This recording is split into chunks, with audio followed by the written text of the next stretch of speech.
الحمد للہ رب العالمین والصلاة والسلام علی خاتم النبیین اما بعد فاعوذ باللہ من الشیطان الرجیم بسم اللہ الرحمن الرحیم۔ امام ابو حنیفہ کا حسن سلوک، یہ مضمون کتاب غیبت کی تباہ کاریاں صفحہ 300 تا 317 سے لیا گیا ہے۔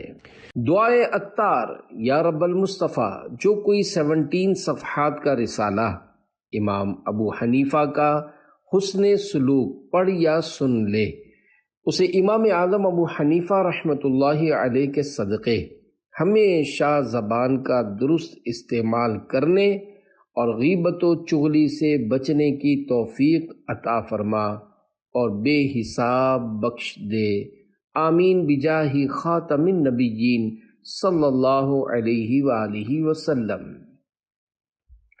درود شریف کی فضیلت، فرمان آخری نبی صلی اللہ علیہ وآلہ وسلم، جس نے مجھ پر 100 مرتبہ درود پاک پڑھا، اللہ پاک اس کی دونوں آنکھوں کے درمیان لکھ دیتا ہے کہ یہ نفاق اور جہنم کی آگ سے آزاد ہے، اور اسے بروز قیامت شہداء کے ساتھ رکھے گا۔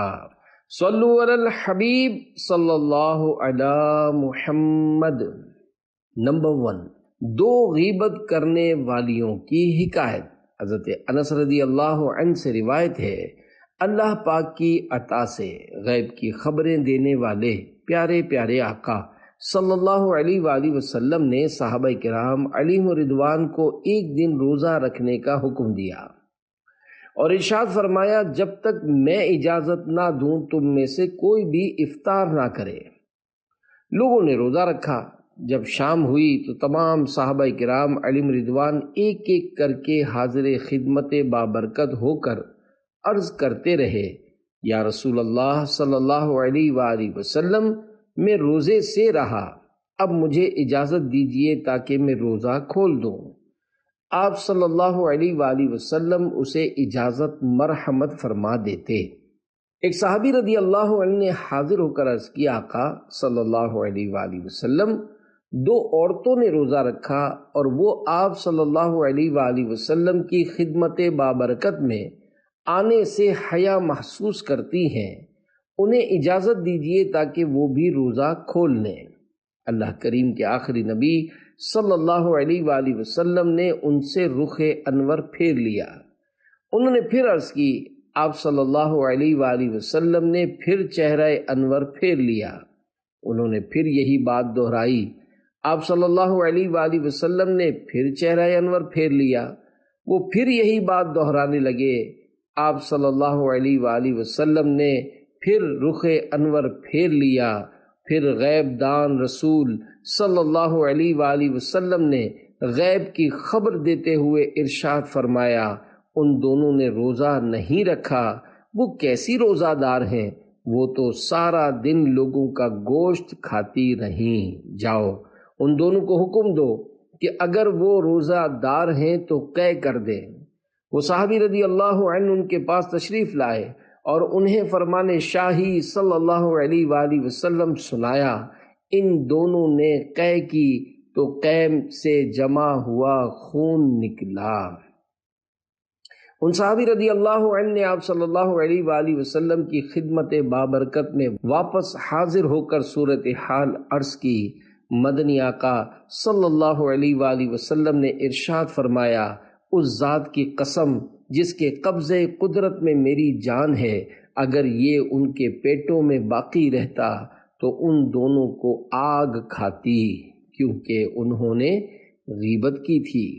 ایک اور روایت میں ہے کہ جب سرکار مدینہ صلی اللہ علیہ وآلہ وسلم نے ان صحابی رضی اللہ عنہ سے منہ پھیرا تو وہ سامنے آئے اور عرض کی، یا رسول اللہ صلی اللہ علیہ وآلہ وسلم، وہ دونوں پیاس کی شدت سے مرنے کے قریب ہیں۔ سرکار مدینہ صلی اللہ علیہ وآلہ وسلم نے حکم فرمایا، ان دونوں کو میرے پاس لاؤ۔ وہ دونوں حاضر ہوئیں۔ سرکار عالی وقار صلی اللہ علیہ وآلہ وسلم نے ایک پیالہ منگوایا اور ان میں سے ایک کو حکم فرمایا، اس میں قے کرو۔ اس نے خون پیپ اور گوشت کی قے کی حتیٰ کہ آدھا پیالہ بھر گیا۔ پھر آپ صلی اللہ علیہ وآلہ وسلم نے دوسری کو حکم دیا کہ تم بھی اس میں قے کرو۔ اس نے بھی اسی طرح کی قے کی یہاں تک کہ پیالہ بھر گیا۔ اللہ کے پیارے رسول سیدہ آمنہ کے گلشن کے مہکتے پھول صلی اللہ علیہ وآلہ وسلم نے ارشاد فرمایا، ان دونوں نے اللہ پاک کی حلال کردہ چیزوں یعنی کھانے پینے وغیرہ سے تو روزہ رکھا، مگر جن چیزوں کو اللہ پاک نے علاوہ روزے کے بھی حرام رکھا ہے ان حرام چیزوں سے روزہ افطار کر ڈالا۔ ہوا یوں کہ ایک لڑکی دوسری لڑکی کے پاس بیٹھ گئی اور دونوں مل کر لوگوں کا گوشت کھانے یعنی غیبت کرنے لگیں۔ علم غیب مصطفیٰ صلی اللہ علیہ وآلہ وسلم۔ اے عاشقان رسول، اس حکایت سے روز روشن کی طرح واضح ہوا کہ اللہ پاک کی عطا سے ہمارے پیارے پیارے آقا مکی مدنی مصطفیٰ صلی اللہ علیہ وآلہ وسلم کو علم غیب حاصل ہے، اور آپ صلی اللہ علیہ وآلہ وسلم کو اپنے غلاموں کے تمام معاملات معلوم ہو جاتے ہیں۔ جب ہی تو ان لڑکیوں کے بارے میں مسجد شریف میں بیٹھے بیٹھے غیب کی خبر ارشاد فرما دی۔ اس حکایت سے یہ بھی پتہ چلا کہ غیبت اور دوسرے گناہوں کا ارتکاب کرنے سے براہ راست اس کا اثر روزے پر بھی پڑ سکتا ہے، جس کی وجہ سے روزے کی تکلیف ناقابل برداشت ہو سکتی ہے۔ بہرحال روزہ ہو یا نہ ہو، زبان قابو ہی میں رکھنی چاہیے، ورنہ یہ ایسے گل کھلاتی ہے کہ توبہ۔ سرور دیں لیجئے اپنے ناتوانوں کی خبر، نفس و شیطان سیدہ کب تک دباتے جائیں گے۔ صلو علی الحبیب صلی اللہ علی محمد۔ نمبر 2، غیبت سے باز رکھنے کا حسین انداز۔ حضرت سفیان بن حسین رحمۃ اللہ علیہ کہتے ہیں کہ میں حضرت سیدنا ایاس بن معاویہ رحمۃ اللہ علیہ کے پاس بیٹھا ہوا تھا، اتنے میں ایک شخص قریب سے گزرا۔ میں نے اس کی برائی بیان کرنا شروع کر دی۔ انہوں نے کہا خاموش۔ پھر فرمانے لگے سفیان، کیا تم نے رومیوں اور ترکوں کے خلاف جنگ کی ہے؟ جواب دیا نہیں۔ وہ بولے ترک اور رومی تو تم سے بچ گئے، لیکن ایک مسلمان بھائی محفوظ نہ رہ سکا، یعنی دیکھتے ہی تم نے اس کی غیبت شروع کر دی۔ حضرت سفیان رحمۃ اللہ علیہ کہتے ہیں میرا دل چوٹ کھا گیا، اور اس کے بعد میں نے کبھی کسی کی غیبت اور آبرو ریزی نہیں کی۔ اللہ رب العزت کی ان پر رحمت ہو اور ان کے صدقے ہماری مغفرت ہو، آمین بجاہ النبی الامین صلی اللہ علیہ وآلہ وسلم۔ اے عاشقان رسول، جب بھی ہمارے سامنے کوئی غیبت وغیرہ کا ارتکاب کرے تو ممکنہ صورت میں اسے سمجھانا چاہیے کہ سمجھانا رائے گا نہیں جاتا۔ رب کائنات پارہ 27 سورۃ الذاریات آیت نمبر 55 میں ارشاد فرماتا ہے وَذَكِّرْ فَإِنَّ الذِّكْرَىٰ تَنفَعُ الْمُؤْمِنِينَ۔ ترجمہ کنز الایمان، اور سمجھاؤ کہ سمجھانا مسلمانوں کو فائدہ دیتا ہے۔ عمل کا ہو جذبہ عطا یا الہی، گناہوں سے مجھ کو بچا یا الہی۔ صلو علی الحبیب صلی اللہ علی محمد۔ نمبر 3، روئی والے نے خیانت کی۔ ایک نیک شخص نے اپنی رفیقہ حیات یعنی بیوی کے لیے روئی خریدی۔ جب گھر پہنچا تو وہ کہنے لگی کہ روئی بیچنے والوں نے آپ کے ساتھ خیانت یعنی ٹھگ بازی کی ہے۔ اس شخص نے عورت کو فوراً طلاق دے دی۔ اس آدمی سے جب اس کا سبب پوچھا گیا تو کہا میں ایک غیرت مند انسان ہوں، مجھے خدشہ لاحق ہوا کہ بروز قیامت اگر روئی بیچنے والے اس غیبت و تہمت کی وجہ سے اس سے اپنا حق کے طلبگار ہوئے تو کہیں اہل محشر یہ نہ کہیں کہ دیکھو فلاں کی بیوی سے روئی بیچنے والے اپنا حق مانگ رہے ہیں، اس لیے میں نے اسے طلاق دے دی۔ تاجروں کی غیبت کی 17 مثالیں۔ اے عاشقان رسول، کسی قوم یا محکمے کی غیبت کرنا، مثلاً کہنا پولیس والے رشوت خور ہوتے ہیں، یہ گناہوں بری غیبت نہیں، کیونکہ محکمہ پولیس یا قوم یا گروپ کے اندر اچھے برے دونوں طرح کے لوگ ہوتے ہیں۔ البتہ کسی قوم یا محکمہ پولیس کے ہر فرد کی برائی مقصود ہو تو ضرور غیبت ہے۔ مذکورہ حکایت میں کسی مخصوص روئی والے کا نہیں، مطلقاً روئی والوں کا ذکر ہے، اس لحاظ سے تو یہ غیبت نہ ہوئی، مگر ہو سکتا ہے کہ اس گاؤں میں روئی کی 2 یا 3 ہی دکانیں ہوں، اور اس عورت نے جو غیبت بھری گفتگو کی، اس کے سیاق و سباق سے اس نیک آدمی نے یہی مراد سمجھی ہو کہ وہ ہمارے یہاں کے ہر روئی والے کو خائن و ٹھگ کہہ رہی ہے، لہذا خوف قیامت کے سبب فوراً طلاق دے دی ہو۔ واللہ اعلم ورسولہ اعلم صلی اللہ علیہ وآلہ وسلم۔ بہرحال اس حکایت سے وہ لوگ عبرت حاصل کریں جو بلا کسی مصلحت شرعی بات پر تاجروں کی غیبت و تہمت کے متعلق بلا تکلف اس طرح کے جملے کہتے رہتے ہیں۔ اس نے ٹھگ لیا، ٹھگی ہے، ٹھگیا ہے، گاہکوں کو لوٹتا ہے، نفع زیادہ لیتا ہے، اس کا مال سب سے مہنگا ہوتا ہے، دھوکے باز ہے، ملاوٹ کرتا ہے، تول میں ڈنڈی مارتا ہے، چکنی چپڑی باتیں کر کے گاہک کو پھانس لیتا ہے، بہت لالچی ہے، سب سے آخر میں دکان بند کرتا ہے، کپڑا کھینچ کر ناپتا ہے، ادھار مال لے کر لوٹانے کا نام نہیں لیتا، اس سے قرض کی وصولی آسان نہیں، دھکے بہت کھلاتا ہے، سود خور ہے، نہ جانے کتنوں کے پیسے کھا کے بیٹھا ہے، جھوٹی قسمیں کھاتا ہے، دے رزق حلال از پے غوث اعظم، حرام مال سے تو بچا یا الہی، ہو اخلاق اچھا ہو کردار ستھرا، مجھے متقی تو بنا یا الہی، صلو علی الحبیب صلی اللہ علی محمد۔ ملازمین کی غیبتوں کی 18 مثالیں۔ ملازمین کے بارے میں بلا مصلحت شرعی بولے جانے والے گناہوں بھرے کلمات و فقرات کی مثالیں۔ کام چور ہے، سست ہے، ڈھیلا ہے، جب دیکھو چھٹیاں کرتا ہے، حرام خور ہے، دکان میں چوریاں کرتا ہے، کام پر بھیجو تو بہت ٹائم پاس کر کے آتا ہے، جب دیکھو بس فون پر لگا رہتا ہے، بہت منہ چڑھا ہے، بات پر ناراض ہو جاتا ہے، گاہک کو برابر ڈیل نہیں کر سکتا، باولا، احمق، بدھو ہے، اس کے نخرے بڑھ گئے ہیں، ایک تو دیر سے آتا ہے اور جلدی بھاگنے کی کرتا ہے، دکان میں چوری ہو گئی ہے، مجھے فلاں نوکر پر شک ہے۔ دکانداروں کی آپسی غیبت کی 10 مثالیں۔ اے عاشقان رسول، کاروبار میں اونچ نیچ ہوتی رہتی ہے، احادیث مبارکہ سے مستفاد ہوتا ہے کہ گناہوں کے باعث بھی بے برکتی ہوتی ہے۔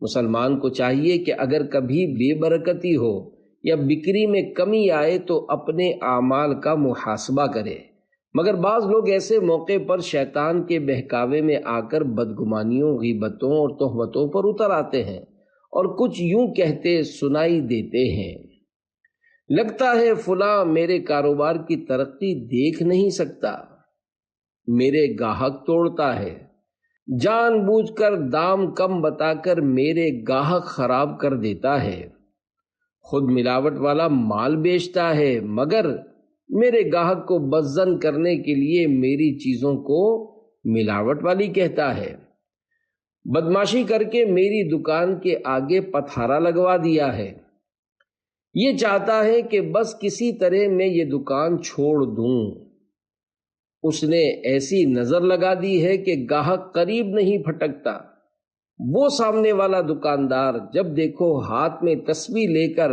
پڑھ پڑھ کر ہماری دکان کی طرف پھونکتا رہتا ہے۔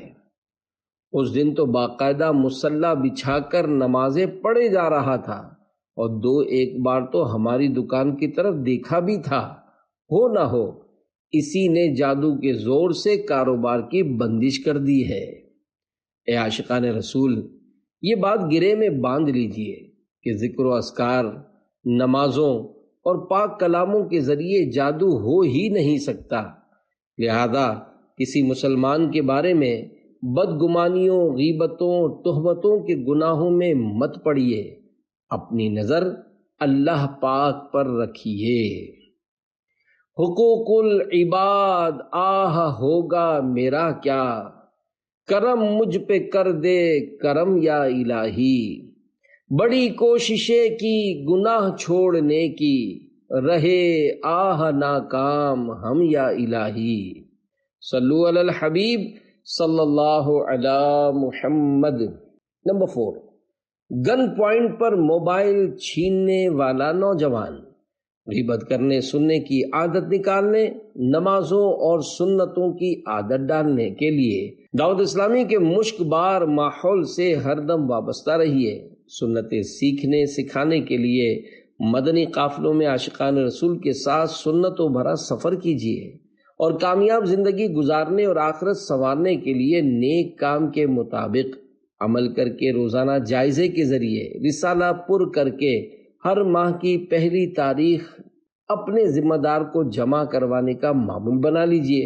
سنتیں سیکھنے سکھانے کے لیے مدنی قافلوں میں خوب سفر کیجیے۔ آپ کی ترغیب کے لیے مدنی بہار گوش گزار کی جاتی ہے، ضرورتاً جملوں کی نوک پلک سنواری گئی ہے۔ چنانچہ لیاری کراچی کے ایک اسلامی بھائی دعوت اسلامی کے دینی ماحول سے وابستہ ہونے سے پہلے شرابی تھے، بے نمازی تھے، چوریاں کیا کرتے اور گن پوائنٹ پر موبائل چھینا کرتے تھے۔ مزید بھی کئی بری عادتوں میں مبتلا تھے۔ انہوں نے اپنی زندگی کے 4 سال انہی کاموں میں گزار دیے۔ پھر انہیں ایک اسلامی بھائی نے مدنی قافلے میں سفر کی ترغیب دلائی اور وہ 1 ماہ کے مدنی قافلے کے مسافر بن گئے۔ مدنی قافلے میں انہیں بہت راحت ملی۔ انہوں نے گناہوں سے پکی توبہ کر لی۔ پھر اللہ پاک کے کرم سے ان کو فیضان مدینہ کراچی میں تربیتی کورس کرنے کی بھی سعادت ملی۔ اللہ کرم ایسا کرے تجھ پہ جہاں میں، اے دعوت اسلامی تیری دھوم مچی ہو۔ صلو علی الحبیب صلی اللہ علی محمد۔ نیکی کی دعوت عام کرنے کا جذبہ۔ اے عاشقان رسول، دیکھا آپ نے مدنی قافلوں کی بھی کیسی پیاری مدنی بہاریں ہیں۔ جہاں مدنی قافلے کی برکت سے نیک بننے کی سعادت میسر آتی ہے، وہاں اس میں نیکی کی دعوت عام کرنے کا جذبہ بھی ملتا ہے، اور نیکی کی دعوت عام کرنے میں ثواب ہی ثواب ہے۔ اس ضمن میں 4 احادیث مبارکہ پیش کی جاتی ہیں۔ 4 فرامین مصطفیٰ صلی اللہ علیہ وآلہ وسلم۔ نمبر 1، نیکی کی راہ دکھانے والا نیکی کرنے والے کی طرح ہے۔ نمبر 2، اگر اللہ پاک تمہارے ذریعے کسی ایک شخص کو ہدایت عطا فرمائے تو یہ تمہارے لیے اس سے اچھا ہے کہ تمہارے پاس سرخ اونٹ ہوں۔ نمبر 3، بے شک اللہ پاک، اس کے فرشتے، آسمان اور زمین کی مخلوق، یہاں تک کہ چونٹیاں اپنے سوراخوں میں اور مچھلیاں پانی میں، لوگوں کو نیکی سکھانے والے پر صلات بھیجتے ہیں۔ حکیم الامت حضرت مفتی احمد یار خان رحمۃ اللہ علیہ فرماتے ہیں، اللہ پاک کی صلات سے اس کی خاص رحمت اور مخلوق کی صلات سے خصوصی دعائے رحمت مراد ہے۔ بہترین صدقہ یہ ہے کہ مسلمان آدمی علم حاصل کرے، پھر اپنے مسلمان بھائی کو سکھائے۔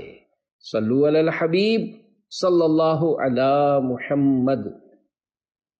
نمبر 5، امام اعظم کا اپنے گستاخ کے ساتھ حسن سلوک۔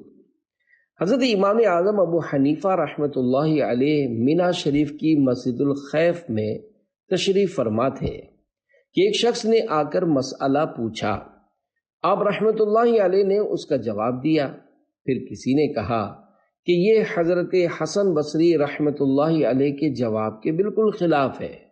ارشاد فرمایا، اس مسئلے میں حسن بصری رحمۃ اللہ علیہ نے اجتہادی خطا کی۔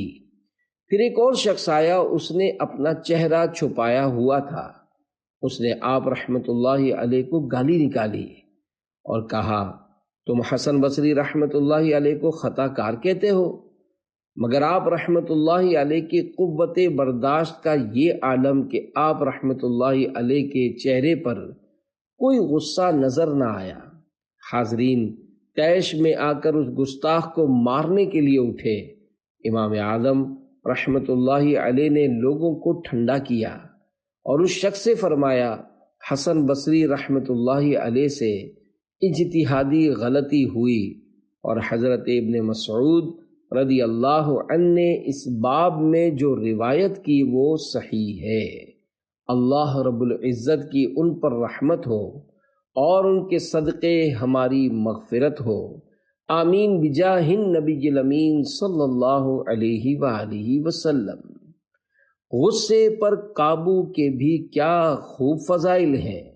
اے عاشقان اولیاء، دیکھا آپ نے کروڑوں حنفیوں کے عظیم پیشوا حضرت امام اعظم امام ابو حنیفہ رحمۃ اللہ علیہ کا صبر و تحمل۔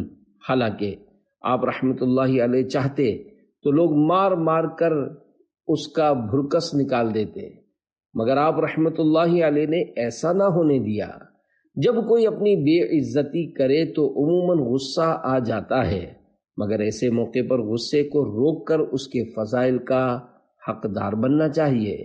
عاشقان رسول کی مدنی تحریک دعوت اسلامی کے مکتبۃ المدینہ کی کتاب بہار شریعت حصہ 16 صفحہ 188 تا 189 پر ہے۔ نبی کریم صلی اللہ علیہ وآلہ وسلم کا فرمان عظیم ہے، جو شخص اپنی زبان کو محفوظ رکھے گا اللہ پاک اس کی پردہ پوشی فرمائے گا، اور جو اپنے غصے کو روکے گا قیامت کے دن اللہ پاک اپنا عذاب اس سے روک دے گا، اور جو اللہ پاک سے عذر کرے گا اللہ پاک اس کے عذر کو قبول فرمائے گا۔ کیا امام اعظم نے حسن بصری کی غیبت کی؟ مذکورہ حکایت میں امام اعظم ابو حنیفہ رحمۃ اللہ علیہ نے حسن بصری رحمۃ اللہ علیہ کی یہ کہہ کر غیبت کی کہ انہوں نے اجتہادی خطا کی، مگر یہ جائز غیبت تھی، کیونکہ ایک مفتی شرعی مسئلے پر خطا کرے تو دوسرا مفتی اس کا رد کر سکتا ہے۔ چنانچہ بہار شریعت حصہ 16 صفحہ 178 تا 179 پر ہے۔ حدیث کے راویوں اور مقدمے یعنی کیس کے گواہوں اور مصنفین پر جرح کرنا اور ان کے عیوب بیان کرنا جائز ہے۔ اگر راویوں کی خرابیاں بیان نہ کی جائیں تو حدیث صحیح اور غیر صحیح میں امتیاز نہ ہو سکے گا۔ اسی طرح مصنفین کے حالات نہ بیان کیے جائیں تو کتب معتمدہ و غیر معتمدہ یعنی قابل اعتماد و ناقابل اعتماد کتابوں میں فرق نہ رہے گا۔ گواہوں پر جرح نہ کی جائے تو حقوق مسلمین کی نگہداشت یعنی دیکھ بھال نہ ہو سکے گی۔ حسد کی بیماری بڑھ چلی ہے، لڑائی آپس میں ٹھن گئی ہے۔ شاہ مسلمان ہو منظم، امام اعظم ابو حنیفہ۔ فضول گوئی کی نکلے عادت، ہو دور بیجا ہنسی کی خصلت۔ درود پڑھتا رہوں میں ہر دم، امام اعظم ابو حنیفہ۔ صلو علی الحبیب صلی اللہ علی محمد، توبو الی اللہ استغفر اللہ۔ صلو علی الحبیب صلی اللہ علی محمد۔ نمبر 6، امام اعظم رحمۃ اللہ علیہ نے کبھی دشمن کی بھی غیبت نہیں کی۔ ایک مرتبہ حضرت عبداللہ ابن مبارک رحمۃ اللہ علیہ نے حضرت سفیان ثوری رحمۃ اللہ علیہ سے کہا کہ الحمدللہ امام اعظم ابو حنیفہ رحمۃ اللہ علیہ غیبت سے اتنا زیادہ بچتے ہیں کہ میں نے کبھی ان کو دشمن کی غیبت کرتے بھی نہیں سنا۔ آدھے اہل زمین سے بھی امام اعظم کی عقل زیادہ۔ پیارے پیارے اسلامی بھائیوں، حضرت امام اعظم رحمۃ اللہ علیہ کی عقل مندی کے کیا کہنے ہیں؟ یقیناً عقل مند وہی ہے جو اپنے آپ کو اللہ پاک و رسول صلی اللہ علیہ وآلہ وسلم کی اطاعت میں لگائے رکھے، ورنہ تو وہ بے وقوف ہی کیا، بے وقوفوں کا بھی سردار ہے، جو مسلمانوں کی غیبتوں میں پڑھ کر اپنی نیکیاں برباد کر کے جہنم کا حقدار بنتا رہے۔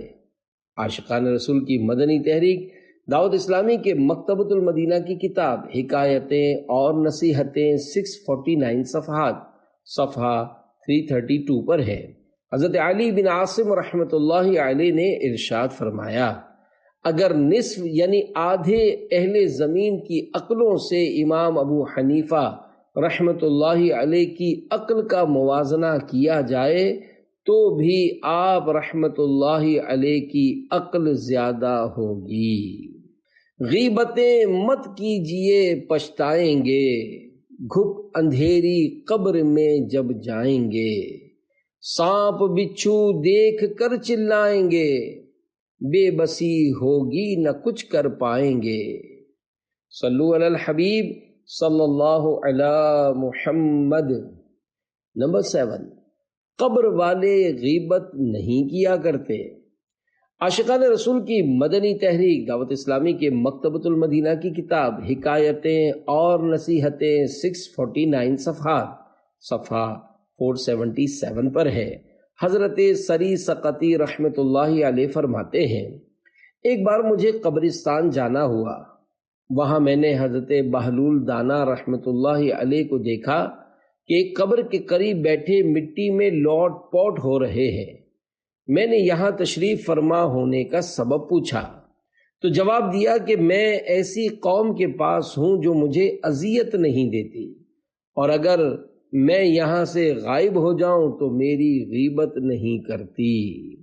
اللہ رب العزت کی ان پر رحمت ہو اور ان کے صدقے ہماری مغفرت ہو، آمین بجاہ خاتم النبیین صلی اللہ علیہ وآلہ وسلم۔ سبحان اللہ، اللہ والوں کی بھی کیا خوب مدنی سوچ ہوا کرتی ہے۔ واقعی قبرستان میں وقت گزارنے والے کو اپنی موت یاد آنے کے ساتھ ساتھ غیبت سے بچت کی بھی سعادت نصیب ہوتی ہے۔ نہ وہ کسی کی غیبت کرتے، نہ قبر والے اس کی غیبت کرتے ہیں۔ موت کو مت بھولنا پچھتاؤ گے، قبر میں اے عاصیو جب جاؤ گے، سانپ بچھو دیکھ کر گھبراؤ گے، بھاگ نہ ہرگز وہاں سے پاؤ گے۔ صلو علی الحبیب صلی اللہ علی محمد۔ نمبر 8، میں نماز سے بھاگتا تھا۔ غیبت کرنے سننے کی عادت نکالنے، نمازوں اور سنتوں کی عادت ڈالنے کے لیے دعوت اسلامی کے دینی ماحول سے ہر دم وابستہ رہیے۔ سنتیں سیکھنے سکھانے کے لیے مدنی قافلوں میں عاشقان رسول کے ساتھ سنتوں بھرا سفر کیجیے، اور کامیاب زندگی گزارنے اور آخرت سنوارنے کے لیے نیک کام کے مطابق عمل کر کے روزانہ جائزے کے ذریعے نیک کام کا رسالہ پر کر کے ہر ماہ کی پہلی تاریخ اپنے یہاں کے ذمہ دار کو جمع کروانے کا معمول بنا لیجئے۔ آپ کی ترغیب کے لیے مدنی بہار گوش گزار کی جاتی ہے۔ چنانچہ میلسی ضلع وہاڑی پنجاب پاکستان کے ایک اسلامی بھائی برے دوستوں کی دوستی کا شکار تھے۔ وہ دوست انہیں چرس اور شراب پلاتے تھے، رات کو بڑے بھائی کے ساتھ دکان پر کام کرتے اور دن میں نشہ کر کے آوارہ گردی کرتے یا سارا دن گھر میں سوتے رہتے۔ رات جب وہ نشے کی حالت میں ہوتے تو والدہ رو رو کر سمجھاتی کہ نشہ کرنا چھوڑ دو، اور ان کے سدھرنے کی دعائیں کیا کرتی۔ والد صاحب بھی ان کے نشہ کرنے کی وجہ سے غصے میں رہتے۔ دعوت اسلامی کے ایک مبلغ کی دکان ان کی دکان کے ساتھ ہی تھی۔ وہ انہیں نماز کی دعوت دیتے اور مسجد میں نماز کے لیے ساتھ لے جانے کی کوشش کرتے، لیکن وہ راستے سے بھاگ کر واپس آ جاتے۔ ایک مرتبہ اسی مبلغ دعوت اسلامی نے انہیں 3 دن کے مدنی قافلے میں سفر کا ذہن دیا۔ وہ تیار ہو گئے۔ مبلغ نے انہیں ویگن میں بٹھا کر فیضان مدینہ ملتان شریف روانہ کر دیا۔ وہاں انہوں نے دعوت اسلامی کے ہفتہ وار سنتوں بھرے اجتماع میں شرکت کی تو دل پر اچھا اثر ہوا۔ وہیں سے 3 دن کے مدنی قافلے میں سفر کیا، داڑھی سجانے کی نیت کی، سر پر امامہ شریف باندھ لیا اور آئندہ کے لیے سچے دل سے برے کاموں سے توبہ کر لی۔ جب وہ مدنی قافلے سے گھر واپس لوٹے تو گھر والے بہت خوش ہوئے۔ توبہ سے پہلے انہوں نے موبائل میں گانے اور فلمیں ریکارڈ کروا رکھی تھیں۔ وہ تمام خرافات ختم یعنی ڈیلیٹ کروا کر نعتیں ریکارڈ کروا لی۔ برے دوستوں کی دوستی بھی چھوڑ دی۔ پہلے رکشے پر دوستوں کے لیے شراب لینے جاتے تھے، اب اسی رکشے پر اسلامی بھائیوں کو سوار کر کے ہفتہ وار سنتوں بھرے اجتماع میں فیضان مدینہ میلسی لے جانے لگے۔ نشہ چھوڑنے سے پہلے لوگ انہیں نشئی کہتے تھے، اب دعوت اسلامی والا کہتے ہیں۔ اب گھر والے بھی ان سے خوش ہیں۔ الحمدللہ دعوت اسلامی کے دینی ماحول میں آ کر انہیں گناہوں سے بچنے کی سعادت ملی۔ ہر مہینے 3 دن مدنی قافلے میں سفر کرنے والے بنے۔ 1 سال میں ناظرہ قرآن کریم بھی پڑھ لیا اور ایک ذیلی حلقے کی مشاورت کا نگران بننے کی سعادت بھی نصیب ہوئی۔ دیکھا آپ نے مدنی قافلے کی برکت، رب العزت کی عبادت سے دور رہنے والے کی زندگی میں نیکیوں کی بہار آ گئی۔ پہلے وہ نمازوں سے بھاگا کرتے تھے، اب نمازوں کی دعوت دینے والے بن گئے ہیں۔ ہر مسلمان کو نماز پڑھنی چاہیے۔ انشاءاللہ نماز کی برکت سے برائیاں بھی چھوٹ جائیں گی۔ چنانچہ اللہ کریم پارہ 21 سورۃ العنکبوت آیت نمبر 45 میں ارشاد فرماتا ہے، ان الصلاة تنہی عن الفحشاء والمنکر، بے شک نماز منع کرتی ہے بے حیائی اور بری بات سے۔ اتباع نبوی میں خشک ٹہنی ہلائی۔ نماز کی فضیلت کے کیا کہنے۔ چنانچہ عاشقان رسول کی مدنی تحریک دعوت اسلامی کے مکتبۃ المدینہ کی کتاب جنت میں لے جانے والے اعمال 743 صفحات صفحہ 76 پر ہے۔ حضرت ابو عثمان رضی اللہ عنہ فرماتے ہیں کہ میں حضرت سلمان فارسی رضی اللہ عنہ کے ساتھ ایک درخت کے نیچے کھڑا تھا کہ آپ رضی اللہ عنہ نے اس درخت کی ایک خشک ٹہنی کو پکڑا اور اسے ہلایا یہاں تک کہ اس کے پتے جھڑ گئے۔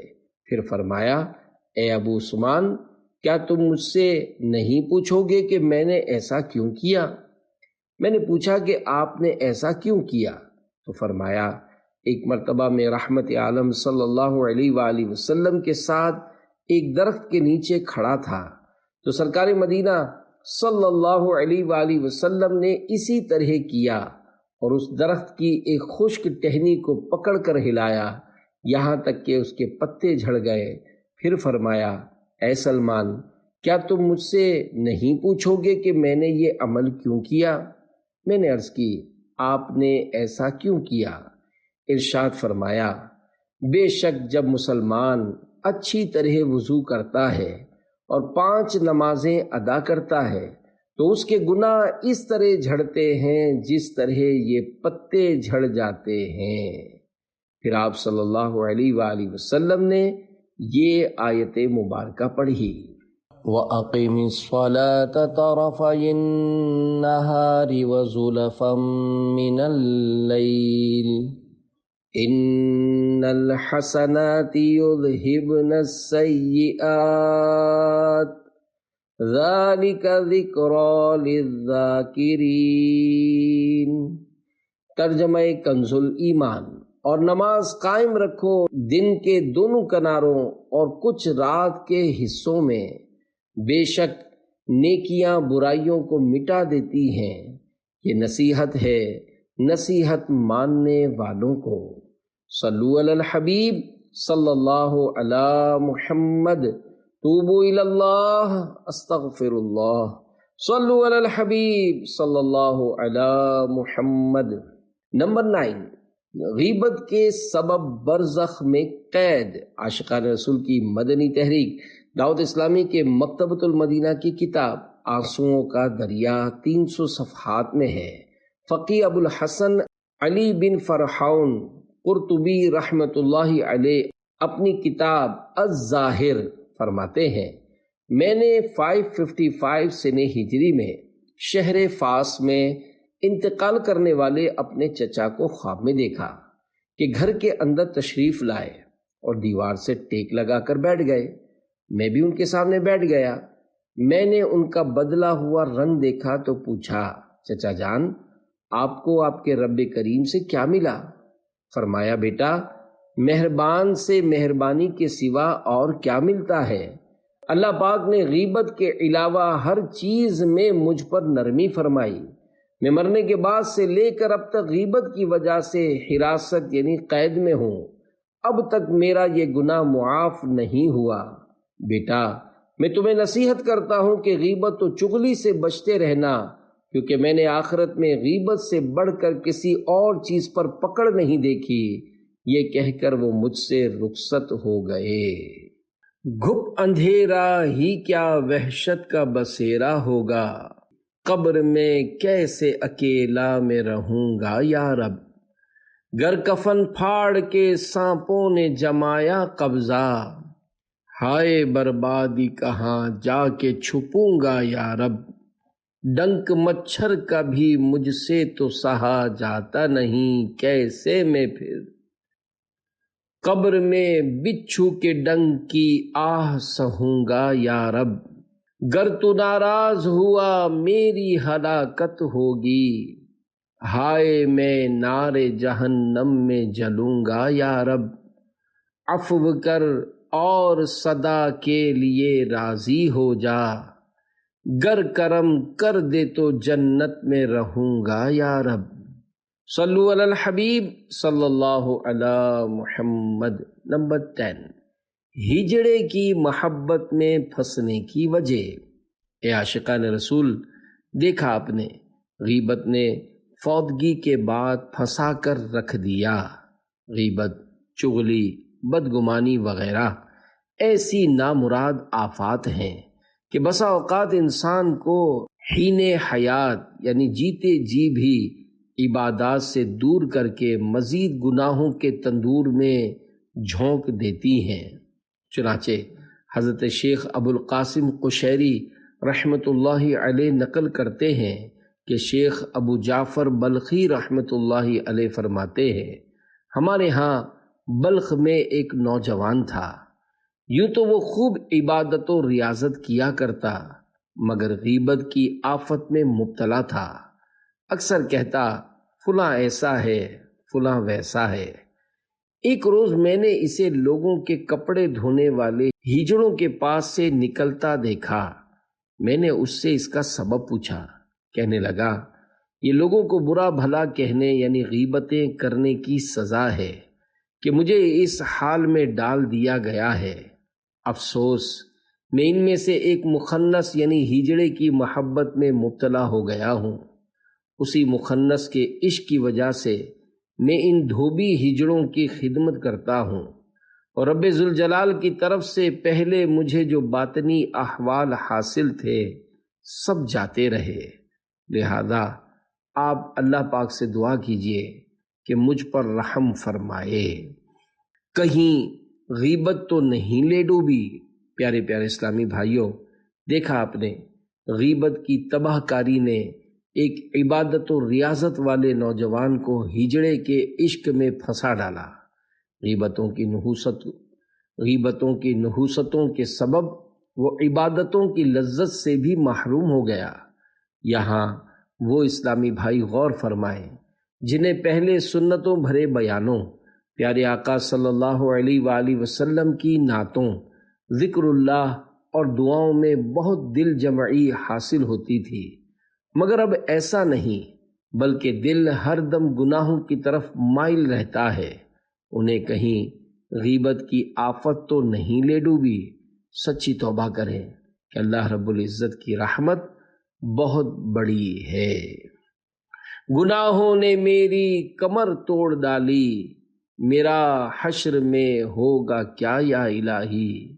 یہ دل نیکیوں میں نہیں لگ رہا ہے، عبادت کا دے دے مزہ یا الہی، مجھے بخش دے بے سبب یا الہی، نہ کرنا کبھی بھی غضب یا الہی۔